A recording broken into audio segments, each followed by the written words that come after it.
All right, guys. So thank you for joining in either live or if you're getting this recording later on. Thank you for joining us. I'm excited about doing this. Blood flow restriction is something that I found a while back, really passionate about because I've seen it do tremendous things in people's lives, and it just has so much potential and so much upside. So thank you for joining us. We have a lot of ground to cover in a very short amount of time. I have our references in the back with the slides. You'll get that with the show notes. But all in all, we are synopsing well over 150 research articles in about 20 minutes. So let's get after it. Maybe it'll flip the slide. Okay. All right, guys. So tonight we'll be discussing blood flow restriction as it can be applied in 6 main categories: strength training, aerobic training, power training, recovery from training or competition, and preparing the body for composition more than just simple training. And of course, we'll be talking a little bit about hypertrophy. Let's not forget that one, getting jacked. Really, it's the first way that BFR was used in America, was going after hypertrophy. So we'll be talking about what the goal of using BFR is to enhance each method and the science or research behind using blood flow restriction for that goal in particular, and the best ways to apply BFR to our lives. There's so much new research coming out all the time on this stuff. So this is, I would like to think, the most up-to-date stuff on it. So we'll be able to apply that best practice. So kind of moving forward, before we start, we got to talk about when not to do BFR. And these are pretty extreme medical cases. So a lot of this stuff like acidosis, if you have a dialysis port, you're probably not going to be using blood flow restriction. So some of these things are very extreme. The two that we really kind of look at all the time when we have a client, a patient, an athlete, somebody like that, we're going to ask them, are you pregnant? And every now and then all the time we ask, but it could be a problem if someone has a history of cancer. The way that we score things on BFR as far as it being contraindicated or not is by a point system, and pregnancy and a history of cancer alone does not indicate that someone cannot use BFR. It's just, if we're going to use it with somebody, we're probably not going to do it just because it is on that higher level of a contraindication. So go through this list, make sure you don't check any of these boxes, and you should be good to go. So just had to cover that when not to do BFR. But so this is the definition of blood flow restriction. This is the early definition, but BFR is the brief and intermittent occlusion of arterial and venous blood flow using a tourniquet while at rest or exercising. Using this technique, you can exercise using significantly less weight and still achieve significant gains in muscle strength and size. This was an early, like I said, brief and rather lacking, in my opinion, definition of what BFR training is. But this is one of the main reasons people decide to primarily train with BFR, because it can deload the joints.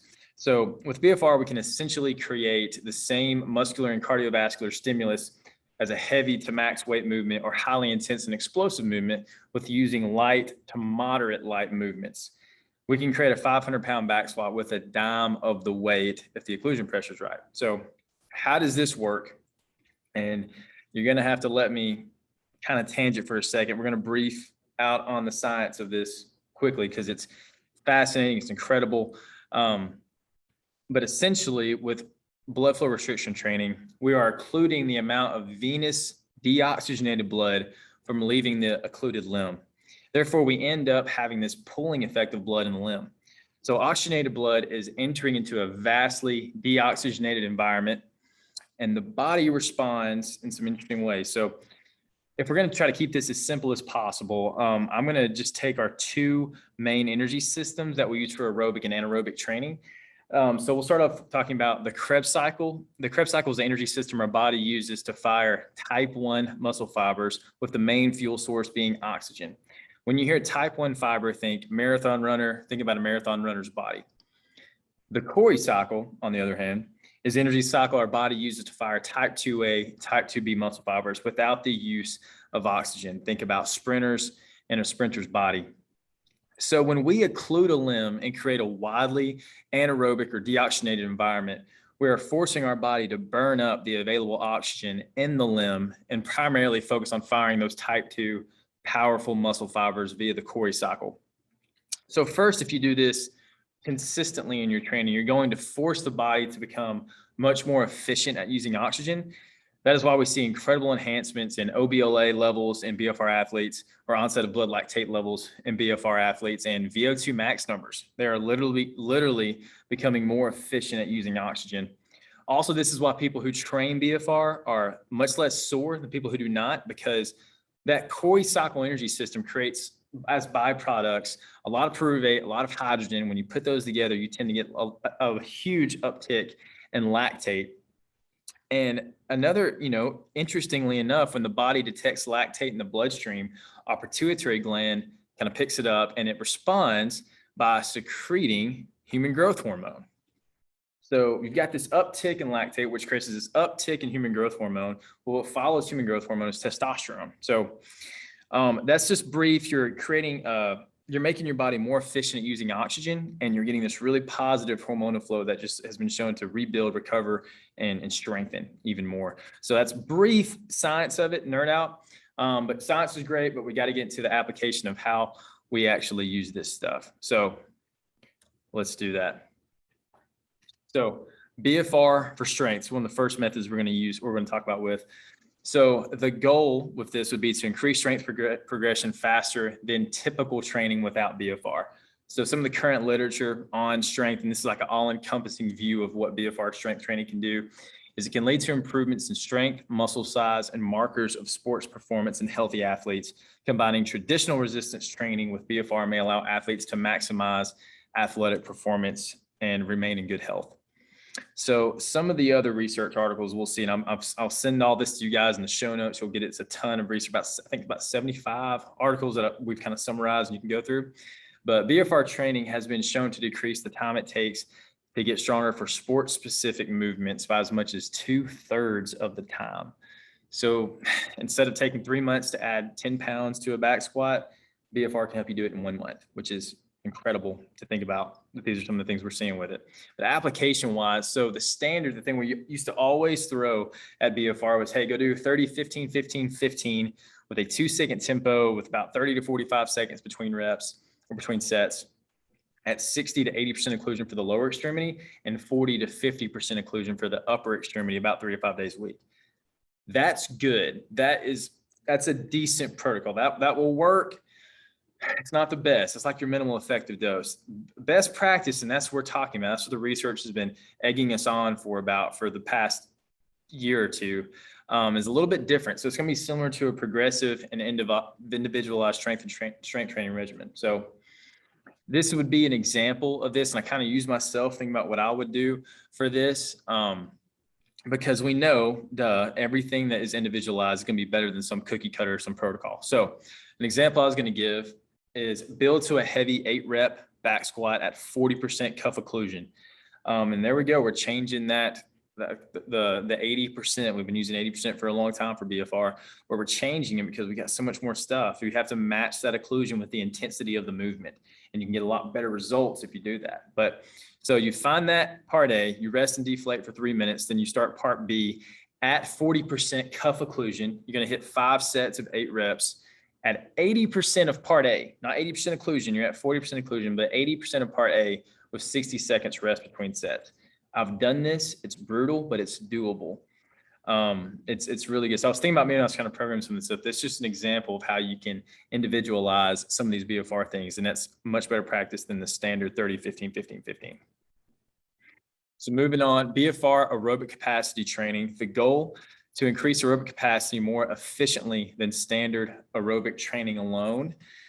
This is where we've seen some of the really crazy research on what this stuff can do. But cycling with BFRT, blood flow restriction training, at 40% of a VO2 max performed 3 times per week for 15 minutes over an 8-week period increased absolute VO2 max by 6.4% and a 15.4% improvement in the time to fatigue. That's astounding, first off. But the BFRT group also had an increase in muscle strength and hypertrophy, which is another thing. You're training aerobic capacity, but you're actually getting stronger and your muscles are getting stronger. That doesn't happen in a normal training session. It just doesn't happen. So VO2 max was something we did not think we could change very much at all. We thought it was too genetic. But with BFR, we're making the body become more oxygen efficient. So it makes sense that the VO2 max would change. But strength increases with aerobic training I mean, they tested this on a group of guys walking at 45% of their heart rate reserve for 20 minutes, 4 to 5 days a week for about 6 to 10 weeks. And it increased their leg strength. It increased their maximum knee joint strength 15% and their thigh size by 3%. That's from walking. That's pretty cool. But some of the applications, kind of the standard has been 20-minute aerobic piece, 60 to 80% occlusion for the lower extremity. Again, see that 80%, and 40 to 50% occlusion of the upper extremity 2 to 6 days a week. So again, our best practice with this is going to be to individualize it. So an example of how we can individualize aerobic capacity will be to do like 8 to 10 rounds. And this is some of the good research that's coming out right now because it matches cuff occlusion with intensity. But 8 to 10 rounds of 1 minute on and 1 minute off bike sprints at 40% cuff occlusion. Okay, so you're gonna pedal for a minute at 40% cuff occlusion. You're getting after it for a minute, and then you're gonna rest for a minute. And you're gonna base it, we're gonna do this a lot of rating of perceived exertion, RPE scale. And if you're doing this stuff and you're individualizing it and it's tolerable, you wanna increase either the occlusion or the intensity. You can do either or. But when we can change the occlusion pressure, just so we can change the weights or make something harder, and increasing occlusion pressure may be a much more dramatic change than just increasing the weight or increasing your intensity. Because if you've done BFR, the occlusion pressure is kind of what sets you off. But that's another way to individualize aerobic capacity. So here's some interesting ones. So BFR training for power, the goal to increase power progression faster than typical training without BFR. Some of the current literature, the BFR group improved the 100-meter dash time significantly more than low-intensity sprint interval training alone. Other noted benefits of training with BFR were a decreased level of muscle damage, a greater increase of the rectus femoral muscle thickness, and a higher rate of force development, which is really the way they apply this. We're going to get into that. There was really no standard for training power before some of this research came out in the past year or two. But we have a really cool way of training it now, and I like it. So the best practice is going to be something called intra-ischemic conditioning. So to talk a little bit about intra-ischemic conditioning. So think about this.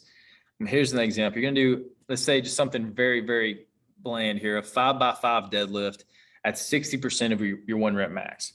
Between each set of that deadlift, you're going to perform IIC, intra-ischemic conditioning, at 80% of the lower extremity for 5 minutes. So you're going to hit your last deadlift, drop the bar. You probably already got your cuffs on. You should have your cuffs on already. You're going to inflate them to 80% of your occlusion pressure, and you're just going to hang out for 5 minutes before your next set. You're going to deflate them after 5 minutes, hit your next set, and reinflate.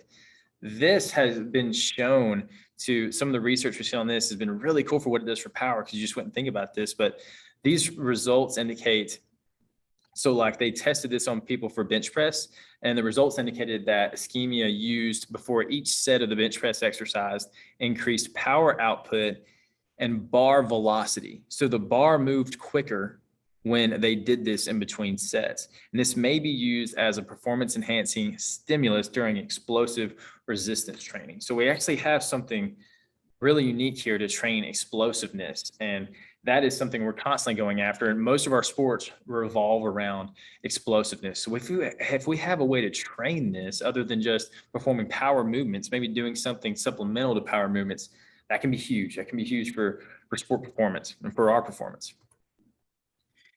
So next step would be BFR training for recovery, ischemic post conditioning. This is getting into some cool stuff as well. So the goal would be to improve muscle and aerobic recovery post-exercise or competition and recover more quickly than without BFR. Some of the current literature says the beneficial effect on functional measures of athletic performance, including repeated sprint ability and jump height, were observed 24 hours after this intervention. So improved blood flow and enhanced efficiency of muscular oxygen utilization associated with cycles of lower limb occlusion and reperfusion may have contributed to a more rapid return of muscle function. So you're recovering faster. Okay, so the standard we've used for this for a long time were 3 rounds of 5 minutes on and 5 minutes off at 100% occlusion. After looking at a lot of the research, that was just short, and there's a little bit more nuance to it. So best practice for this would be, you're going to go 5 rounds of 5 minutes on and 5 minutes off at 100% occlusion. You're going to max out your occlusion pressures. You're going to wear them 5 minutes on, 5 minutes off to recover after event. This is essential for athletes who are doing back-to-back events or several days in a row of competition or even a long and grueling event. IPC. So a good example would be that you have your game, you have your event, you have your training session, you go all out. And then what do you do for recovery? Normally you're going to hop on a bike, you're going to do something like that. That's a good recovery in itself, but we can take that a little bit further with BFR. We can really kind of reset the body and allow it to rebuild stronger than what it was. And that's going to be that 5 rounds of 5 minutes on at 100% occlusion, 5 minutes off. And it can be performed with a mild contraction. We're going to get more into that mild contraction with this right here. So this is a really interesting one. They used the BFR cuffs to try to prep athletes for games, prep athletes for competition. They've tested this a lot on sprinting athletes. They've also tested on marathon runners, 5K runners, a lot of runners. But we can use BFR at 100% occlusion to prep for a game. And it's interesting. So some of the current literature, the BFR group improved the 100-meter dash time significantly more than low intensity sprint interval training alone. So other noted benefits of training where BFR was a decreased level of muscle damage. Again, we're seeing decreased levels of soreness, decreased level of muscle damage, probably because there's so much human growth hormone in the body. You get so much of this positive hormone that it's harder to get sore. And you also see a greater increase of the rectus femoris muscle thickness. Of course, it's going to happen with any sprint training, but maybe BFR can help that along a little bit more, and a higher rate of force development. So we are all about doing anything we can to perform better in any sport. We have several research papers showing that athletes who did simple sets of IPC leading up to an event or on the day of the event perform better than those who did not. So the application of this, the standard was still that 3 rounds of 5 minutes on, 5 minutes off. That's just not holding up. There's better options now. So best practice is going to be 5 rounds of 5 minutes on, 5 minutes off at 100% occlusion. So like we saw a minute ago for the recovery, but we want to add in the isometric contraction. You can use an E-stim unit. You can do some quad sets on your own, wherever you want to do some bicep sets. But we're going to do this 7 to 10 days in a row prior to the competition or the event. And on game day, you're going to do it, but you need at least 45 minutes between IPC and performance. So make sure you have that in mind. But doing that 7 to 10 days is priming your body for success if you're doing that. And it's simple to do this. You're sitting in the cuffs. Maybe you got an E-stim, it's really simple to do. You can do this at a desk job. You can do this at your house, whatever you want to do. And it's going to help you perform better. So the application, ischemic preconditioning. I'm having my athletes, I'm doing it myself. I'm going to do this 7 to 10 days before competition. The final IPC has to be performed. Don't do it right before you compete. Make sure you're doing it. Give yourself about a 45-minute window there to allow that reperfusion process. Okay, and the final method we're going to discuss is hypertrophy training. This is why BFR got big in the States in the first place, but this is where the literature just gets out of hand. It just gets awesome. So BFRT groups can see 30 to 50% increase in muscle fiber area within the first 4 to 8 weeks during and post training. That's pretty incredible. Normally, HIIT groups see an average of 15 to 20% increase in muscle fiber area following a 12 to 16 week training period. So that's that cutting things by 2/3. That's pretty cool that we're able to see that. That's why people started using this in the first place. So again, application, we're going to want to individualize this as best we can to your strength training regimen. So a great way to use this, I think it would be cool, is we were just talking about calf mass. This is one that people talk about often. I'm going to do something like 7 sets, first set 30 reps with no tempo, and then the next 6 sets hit 20 reps with about 30 seconds rest in between sets. This can also be used if you're going after hypertrophy, if you're trying to train muscle groups. It can also be used to pre-fatigue an area.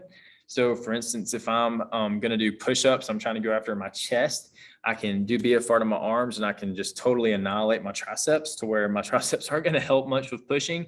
And then you can do another push session and it's going to focus more on the chest. So it's a great way to use it.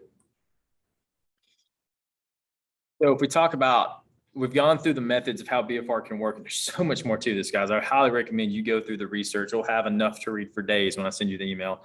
But application in the past, practitioners have attempted to create a catch-all program for applying BFR, but like most things, no single approach is best for each person. It tends to be best when implemented with an individualized program. So if we're talking about how do we implement this, the minimal implementation, the easiest stuff to do and get a really good response from blood flow restriction training would be to use it for prepping for competition, recovering, prepping for game day, maybe using it as some accessory work. That's going to be really easy. You can wear it 7 to 10 days before. You can do several things with it just from a relaxed, from not even using it to exercise.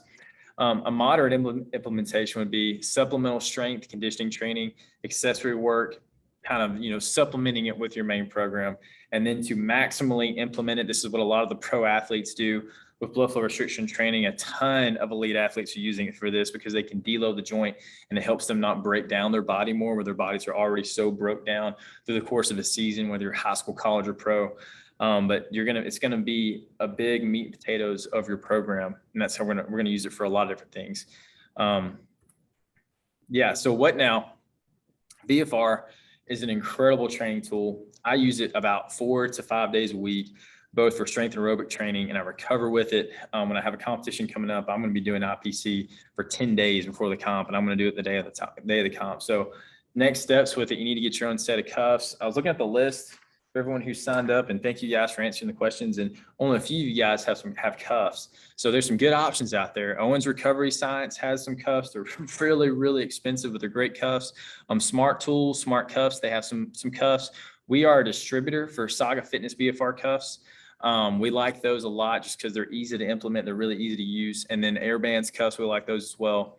There are some bad options. Okay, you don't want to use Voodoo Floss. You don't want to use strength bands. When I first started getting into BFR six years ago, I used Voodoo Floss. It was miserable, but it's just too thin. There's a lot about the thickness of the band you want to use, and there's been a lot of like nerve detriments to using things that thin.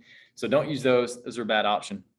So get your own set of cuffs and then implement it into your training, from using the cuffs for recovery and prep to an intense training program to speed up fitness progression or break through plateaus. So we have some options for cuffs. We are a distributor for the Saga Fitness cuffs. We really, really like them. Normally we're offering a discount to you guys just for being a part of this, just for whether you're reading the show notes or being in this live, you have a discount that you can use if you'd like to get your own set of cuffs. Normally the lower extremity cuffs for Saga are about $290 and the upper extremity cuffs are $260. Well, we're going to give you 10% off if you actually come into the clinic to get your set of cuffs. There's also a link at the bottom of this. If you're looking in the show notes, you can just click there and you can get your own set of cuffs from Saga's website, but there's no discount there. We can't help you there. But if you come in the clinic, we can help you out a little bit.